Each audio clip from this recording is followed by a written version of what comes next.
Madame, Monsieur, bonjour et bienvenue à ce journal. Le Mouvement national de libération de l'Azawad et le groupe islamiste en Sardine annoncent avoir conclu un accord pour déclarer l'Azawad État islamique.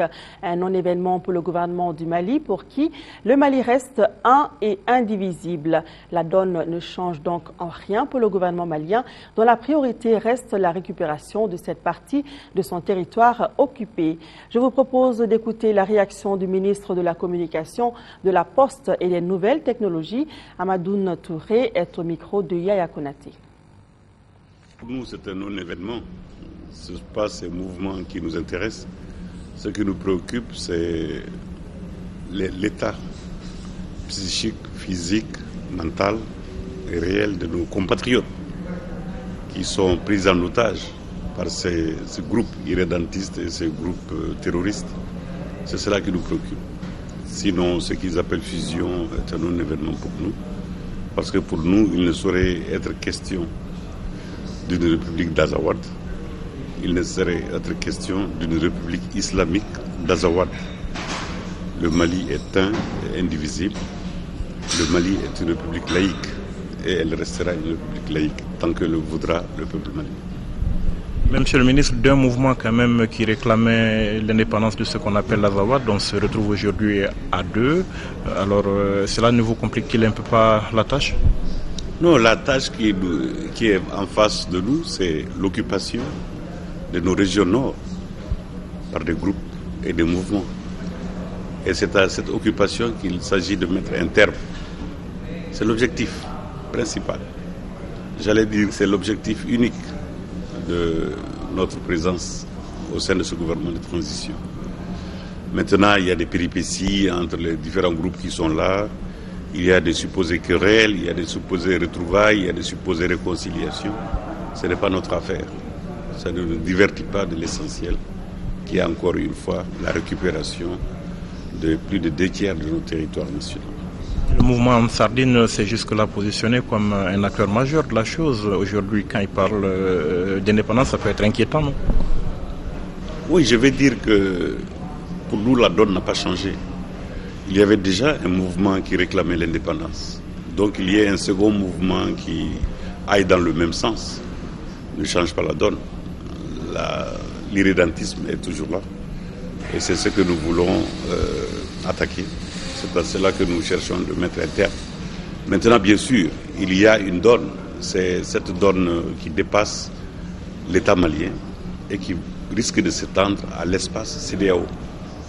Avec aussi la Mauritanie. La Mauritanie ne fait pas partie des 15 pays membres de la CEDEAO, mais vit dans l'espace CEDEAO. Cela veut dire que c'est une menace pour cette région. Mais au-delà du Mali et de la CEDEAO, le terrorisme est une menace mondiale. Donc, de ce point de vue, oui, c'est une menace, mais qui dépasse le Mali, mais qui ne change pas la question indépendantiste qui est agitée par le mouvement MNLA. On a l'impression un peu qu'à cause des problèmes politiques ici à Bamako, le Nord est un peu oublié. Est-ce que vous pouvez nous dire si le gouvernement est en train de bouger vraiment sur ce dossier? Pas du tout, le Nord n'est pas du tout oublié. Et nous avons toujours dit que les compatriotes qui vivent dans le Nord ne seraient jamais oubliés et ne seraient jamais abandonnés. Cela n'a pas changé. Et à chaque fois que nous posons un acte, il y a en arrière-plan la question du Nord. Et parfois, il y a même en premier plan la question du Nord. Maintenant, il y a des péripéties de la vie intérieure ici. Il est vrai que ce qui se passe au Nord nous montre que ce sont des querelles vaines, ce sont des querelles inutiles, ce sont des querelles qu'il faut arrêter immédiatement si l'on veut se consacrer au seul défi qui vaille, c'est-à-dire la libération des zones nord de notre pays. Est-ce que de votre côté, il y a des actions qui sont prévues dans les prochains jours en direction du Nord Mali qui vont dans le sens de la résolution de ce problème?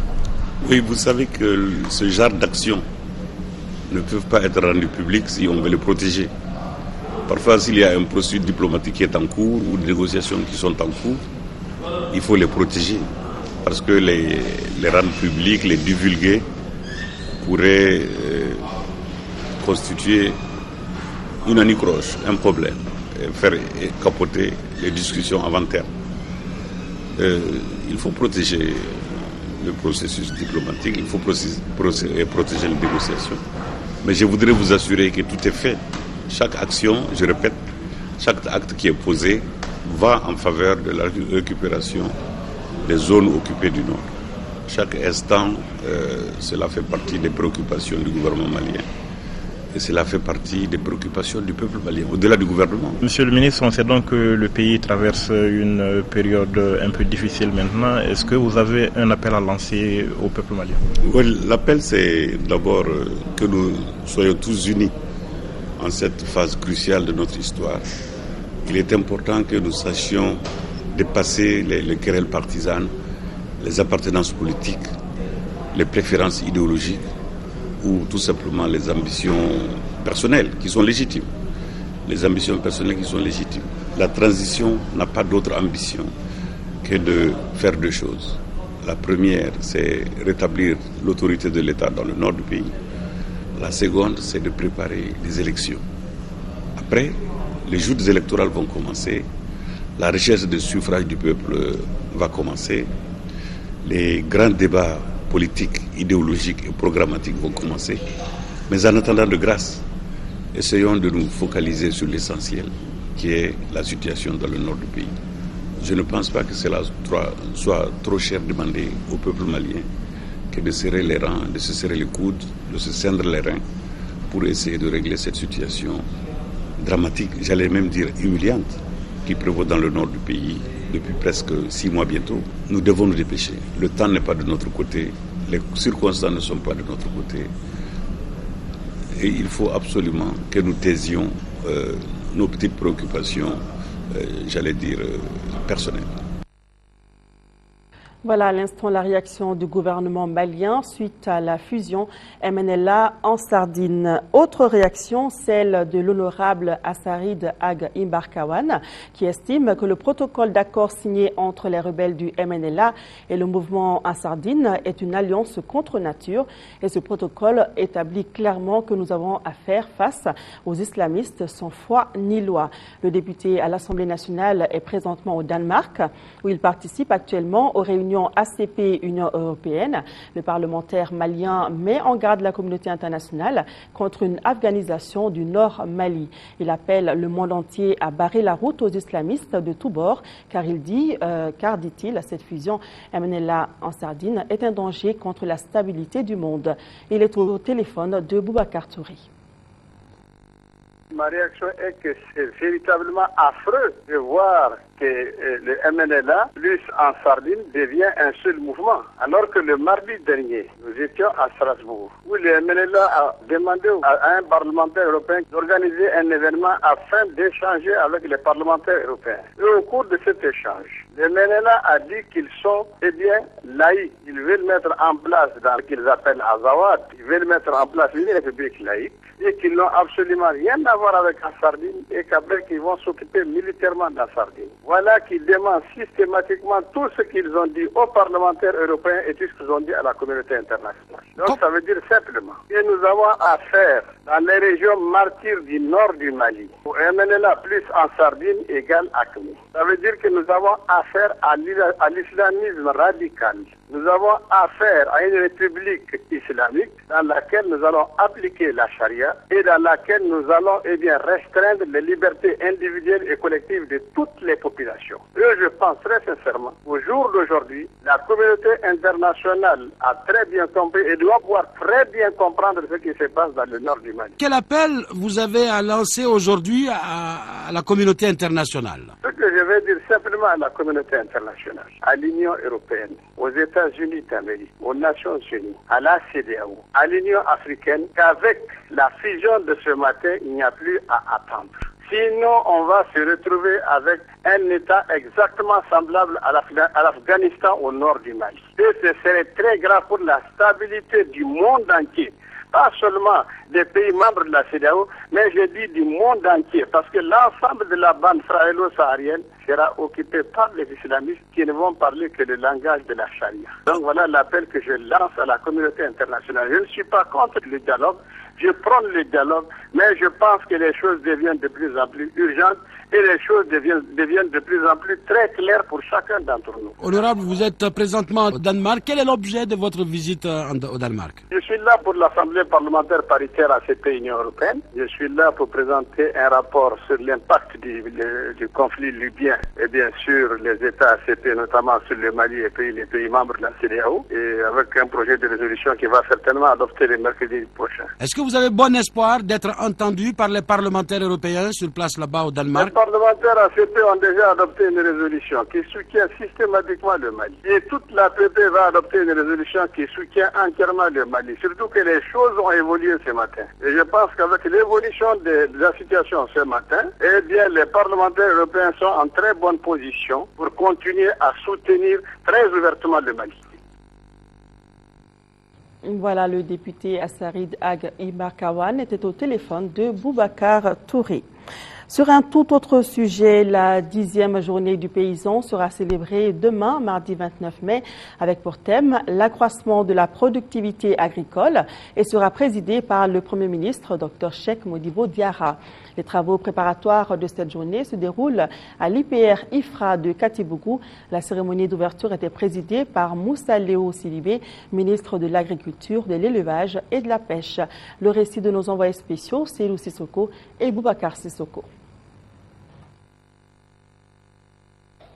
L'IPR IFRA de Katibougou est le lieu approprié pour cette rencontre préparatoire de la 10e journée du paysan. Malgré la situation de crise au nord du Mali, toutes les chambres régionales ont tenu à participer à la réunion. Cette participation des régions du Mali est à l'actif de la volonté politique des plus hautes autorités. Au cours des travaux, les acteurs du développement rural feront la synthèse des préoccupations des producteurs. Synthèse qui seront soumises au Premier ministre, Dr Cheikh Modibo Diarra, qui présidera cette 10e journée du paysan ici à Katibougou le mardi 29 mai. On est en train de chercher dans cette journée de dialogue entre les producteurs et le chef d'État. Le thème central cette année, c'est pour que les rendements soient relevés. Parce que cette année, c'est une crise pour le Mali. Donc il faut que les producteurs gagnent plus que les années passées. Donc, mais on ne reste pas là-bas, on va parler sur tous les problèmes du monde rural. Quel que soit l'élevage, quelle que soit la pêche, quel que soit l'environnement, même les problèmes de foncier.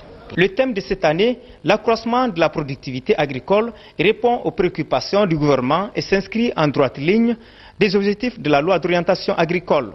En cette situation difficile que traverse notre pays, le défi de l'accroissement de la production et de la productivité agricole est encore plus grand pour la profession agricole parce qu'il s'agira de produire plus au niveau des 5 régions du Mali afin de nourrir les 9 régions du pays. De par votre engagement constant, je demeure convaincu que ce défi reste à notre portée. Il s'agira de produire plus sur l'unité de surface. Si vous avez l'habitude de produire 1 tonne à l'hectare, il s'agira de produire 1 tonne 500, voire 2 tonnes à l'hectare. Par ailleurs, la situation exceptionnelle que vit la population du Mali à travers la crise au nord et la situation politique du pays oblige les agriculteurs de s'engager pour produire plus et produire mieux afin d'assurer l'autosuffisance alimentaire à toutes les populations du pays. À présent, sport, football, championnat national Ligue 1. Suivant Isaac Tchenou pour le compte-rendu des matchs qui ont opposé le Djoliba AC à la Somme et l'ASP à la Jeanne d'Arc. Cette opposition Djoliba à Somme marque le retour de Sédonide Xavier Abouta, intronisé capitaine. Match difficile pour les Rouges qui peinent à asseoir leur football devant une bonne organisation des Olympiens. La situation se débloque pour le leader suite à ce coup de pied arrêté. Mohamed Kouraté permet au Djoliba de prendre l'avance. Nous sommes à la 28e minute de jeu. 1-0. Hormis le changement de gardien côté à Somme pour cause de blessure, plus rien jusqu'à la mi-temps. En deuxième période, c'est encore le même son de cloche. Le Djoliba parvient à doubler la mise suite à un corner. Salif Koulibaly est l'auteur de ce deuxième but marqué à la 62e minute. 2-0, ce sera le score final. Le Djoliba est délivré par ses défenseurs. Un match de football, souvent, ça peut se délivrer par des gens qu'on n'attendait pas. Donc, c'est vraiment tout à fait normal que ces défenseurs aujourd'hui marquent ces débits. Mais je pense que dans l'ensemble, ça a été un match difficile. Et pour nous, on avait une très mauvaise première mi-temps. On n'a pas pu quand même développer notre jeu. La Coupe d'Afrique a laissé des traces. C'est pour ça qu'on a mis quelques joueurs aujourd'hui. On a un peu changé l'équipe. Actuellement, on est en train de faire une revue d'effectifs et de travailler et de faire jouer tout le monde, histoire d'avoir quand même une bonne équipe à la fin de la saison. On a pêché sur le plan offensif. Sinon, l'équipe n'a pas mal joué. Parce qu'en une mi-temps, nous, on était à 3 occasions nettes. Mais en matière de football, c'est le réalisme. Quand tu joues contre les grands clubs, les occasions que tu trouves, il faut les mettre dedans. En deuxième heure, l'ASB joue contre la Jeanne d'Arc en bleu clair. 6 minutes ont suffi à Bouadari Fomba d'ouvrir la marque pour la Jeanne d'Arc. 1-0, l'ASB reprend les commandes. La pression est désormais montée dans les camps de la Jeanne d'Arc. Les bleus résistent, les verts se battent et se montrent inefficaces jusqu'au coup de sifflet final. 1-0 pour la Jeanne d'Arc. Aujourd'hui, il y a eu malchance dans tout le groupe, vraiment, parce que tactiquement, l'équipe était bien placée. Parce que par une erreur défensivement, on a récolté un but à la première mi-temps et on a géré jusqu'à la deuxième mi-temps. Vous voyez, comme vous-même, vous l'avez bien vu, vraiment avec tant d'occasions, vraiment, on n'a pas été réaliste devant le but. Oui, on a vraiment souffert, Depuis au début jusqu'à la fin, on a vraiment souffert. 2 matchs comptent pour la 20e journée du championnat national de Ligue 1. Voilà, c'est tout pour ce journal. Merci de l'avoir suivi. Ce soir à 20h, retrouvez Nyanya Aliou Traoré. Je vous retrouve demain à la même heure. Et n'oublions pas, soyons de cœur et d'action avec nos compatriotes des régions du Nord vivant sous occupation. Merci.